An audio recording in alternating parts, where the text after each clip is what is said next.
All right, folks, did you really think I was going to go a day without watching Nintendo Switch 2? If you didn't see my earlier video today, you should check that out. It's all about a possible Nintendo Direct for Switch 1 happening as soon as this week. Some speculation on some games in it and the evidence to suggest that it is this week, if not really soon, and how we might have some leaks coming up for it fairly quickly as well from a new Nate the Hate podcast. But this video, we're actually going to be dabbling into Nintendo Switch 2 and pre-orders. It's like one of the few things we haven't talked about with Switch 2 is pre-orders and how all of us, and yes, I mean you, I mean me, all of us are going to have this in common. If you're trying to get it day one, we're going to be fighting with scalpers. And so as we fight with scalpers, what could Nintendo do to possibly combat that issue? Now, no matter what, you will see Nintendo Switch 2s, regardless of what Nintendo does, up on eBay the same day pre-orders go live. It's going to happen. They're going to be scalped. It is literally impossible to stop all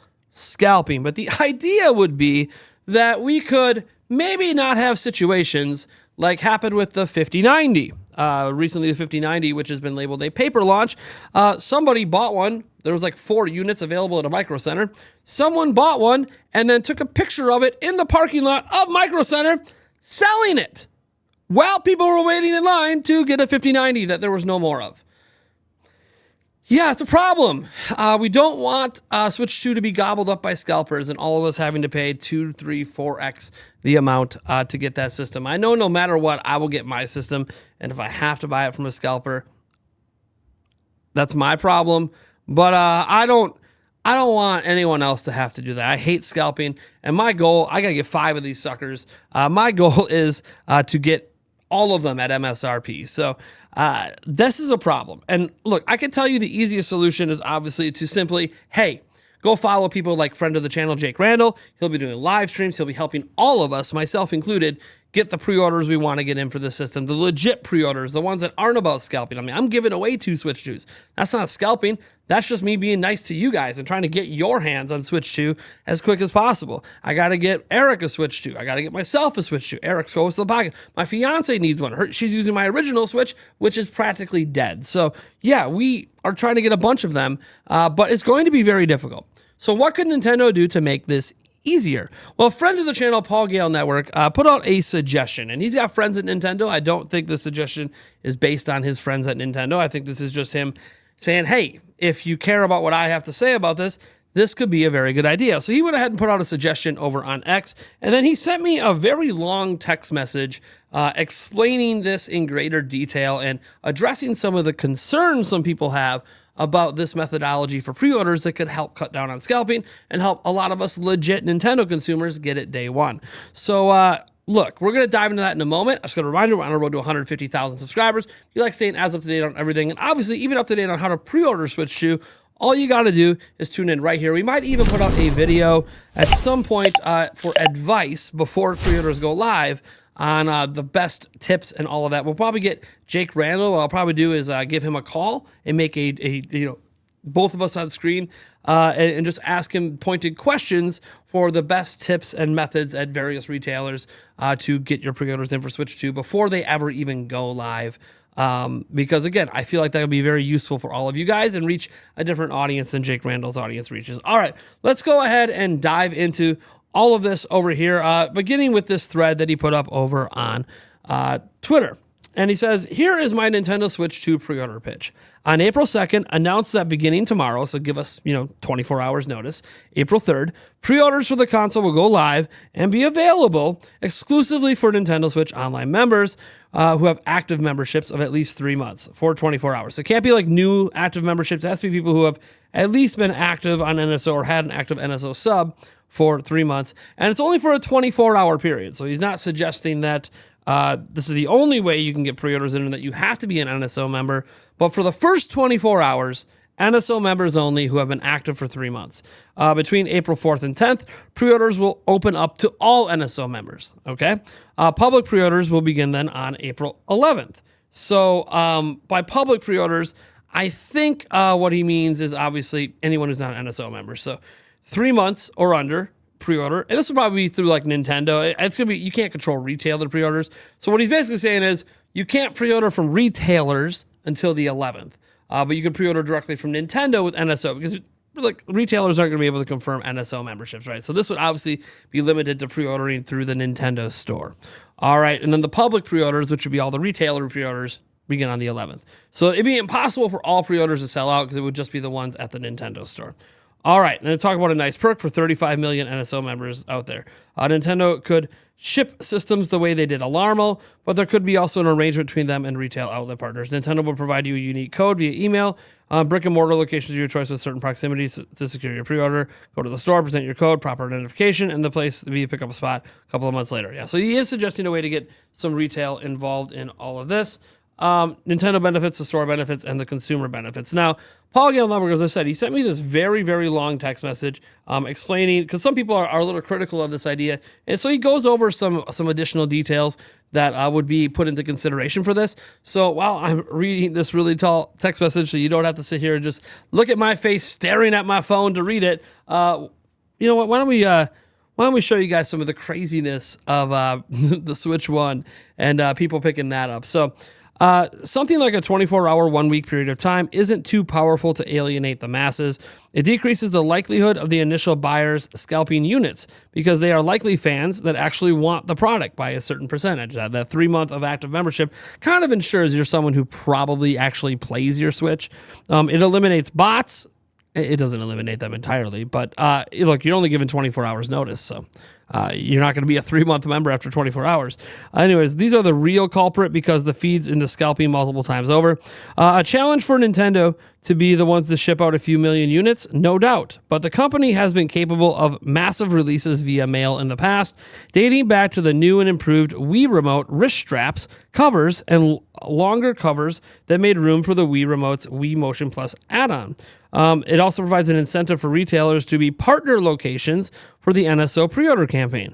If people choose to not have the system mailed to them by Nintendo, but instead available to pick up, yes, because the individual had to go to the store to secure that place as their pickup location, which they previously picked from online, shortly after the pre-order itself, thus putting that body there, potentially buying something else, and said customer would have to go back one more time at launch to pick up the Nintendo Switch 2, likely getting games and accessories, not to mention maybe buying from the shop in a months in between, such as pre-orders for upcoming games. So what he's suggesting there is like, hey, if you have these NSO pickup locations, like a local GameStop or a Walmart or a Target, you would register with Nintendo, and through Nintendo, you could pick your retailer, pick your local retailer to pick up from, so Nintendo could just send the units there ahead of time, and they could be ready for you to pick up day one at midnight, whatever.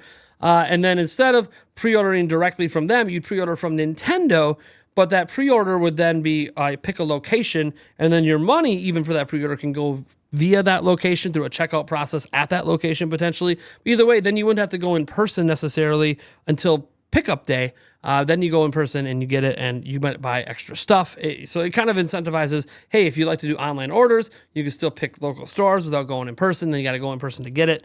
And it could, create obviously a better flow for the retailer. So I do think that there is something to this idea. This would require Nintendo to have made a lot of phone calls and a lot of setup, but they're launching a new product, so you figure they are anyways. All right, let's get back into what else Paul had to say here. Does a site have to be made and employees from outlets in need of slight educating? Yes. But sites are made up all the time, such as for this upcoming Nintendo Switch 2 experience, and store employees are always learning how to keep up with new inventory, pre-orders, etc. I think Nintendo will have 6.5 million or more Nintendo Switch 2s at launch, and though ambitious, could sell 22.5 million if they can make that many in the first year. Out of the 35 million NSO members, not all are going to pre-order right away. They couldn't if they wanted to. It's going to take far closer to 48 months than the opening week of launch for that many Nintendo Switch 2 units to even be out there. A few million reserved, though, it's plausible. A limit would have to be in place, too, likely for family accounts, because people would maybe abuse family accounts to scalp, right? Like, that's the thing. Like, yeah, maybe you got one for yourself, but hey, if I can pre-order like another 2-3 of them and then scalp those off, hey, look, I just paid for my own Switch for free. So I can see how people could abuse the family account system. Like some scalpers actually keep a system for themselves and actually play PlayStation, they play Xbox, they play this stuff, but then they'll scalp additional units. So yeah, it could be one of those things where you limit to one per account. or one per family account or something like that. I don't really know. Eventually, they would have to open up pre-orders for the general audience. This would obviously be a certain reserved amount. Like he's suggesting maybe 3 million as a reserved amount for NSO members before you have general pre-ordering opening up like, a week later. I don't know. I do think that this idea does come with a lot of benefits. I also can see some of the caveats. Like some of you guys are legit Nintendo consumers that just never use NSO. You don't play Nintendo games online. Look, there's 146 million owners of Switch, and there's only 35 million NSOs. You got if you an NSO number, by the way, is worldwide. So you do got to consider that a majority of Switch owners just don't play online, or at least don't play Nintendo games online. So I do think that you have to have public pre-orders. If you don't, it will feel anti-consumer to a point. But I do think like an initial pre-order window just for NSO members, and you have a select amount set aside for that, then the rest is set aside for general pre-orders. I do think that that could make sense. Again, it's not going to stop scalping. You can't stop it. But will it make it much more difficult? Will it make it where more people that were legit consumers actually got a pre-order in? I do think that there are some nice ideas here. So will Nintendo listen? I don't know. Does Paul Gale have contacts at Nintendo? Sure. Did he send this idea to them? Probably. Is Nintendo going to actually go through with it? No idea. Maybe this information is coming from Nintendo, and Paul Gale's just out there catfishing all of us. I have no clue. What I do know is I need to get 5. So this would make it harder for me to get 5. That's for sure. But I'm going to do it anyways. It's going to happen. We're going to give away 2 of them. You guys can stay tuned for details on that giveaway, by the way. We'll be beginning. One of those giveaways is going to be happening in April. The other one's going to be happening closer to launch. So stay tuned for details on that when we get to that time period. I'm already working behind the scenes on how I'm going to handle those giveaways because I got a feeling we're going to have quite a few entrants for the Nintendo Switch 2 because it's probably going to be sold out, and my giveaway might be one of the few ways you can even get the damn thing in the first month. So, all right, guys. Thank you so much for tuning in. I am Nintendo RoboJazz from Nintendo Prime. Let me know what you think about this concept from Paul Gale down below. Do you like it? Is there additional tweaks you'd like to see to it? Do you hate it? And if you hate it, why do you hate it? Let me know, because obviously the goal for all of us is get the Switch 2. Get the next one of these. This is the Switch OLED. Get the next one of these into consumers' hands, not in the scalpers' hands. If you have a better idea, let me know. I'll catch you guys in the next video.